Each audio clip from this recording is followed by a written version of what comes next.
तुम्हाला मी ID mention करतोय, तुम्ही पण फॉलो करा आणि प्रत्येक रील लाईक करा आणि मला फॉलो करा, सपोर्ट करा.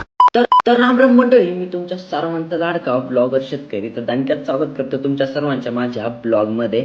तर आज आपण आलो होतो MH19 फाउंडर म्हणजेच की आपला दुर्गेश भाऊला भेटायला.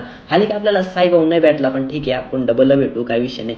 मग काय आलो, भावाला भेटलो आणि भावाला भेटल्यानंतर ना खूप भारी वाटलं.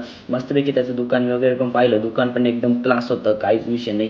बाकी आता तुम्हाला जर यायचं असेल चिप्स घेण्यासाठी तर तुम्हाला करायचं काय, तर दुर्गेश MH19 अशी त्याची ID आणि आयडीच्या बायोमध्ये त्याची लोकेशन लिंक पण आहे. तिकडे जर तुम्ही क्लिक केलं तर डायरेक्ट लोकेशन येऊन तुम्ही येऊ शकता त्याच्या शॉपवरती आणि चिप्स वगैरे सगळं घेऊ शकता. त्याच्यामुळे मग काय, आजीला इथून बाय बोललो आणि इथून डायरेक्ट निघालो आपल्या घरच्या दिशेने. आणि आता आहे ना घरी आलो तडकते बडकते. घरी आल्यानंतर आहे ना अस्सल खानदेशी टेस्ट घेतली आपल्या चिप्सची आणि एकदम भारी होती. त्याच्यामुळं काही विशेष नाही बरं का. आणि खूप भारी वाटलं बाबा तुला भेटून. तर चला मग मंडळी, भेटू डायरेक्ट पुढच्या एक नवीन व्हिडिओमध्ये. तोपर्यंत शेतकरी ब्लॉगरला फॉलो करून घ्या. जय शिवराय.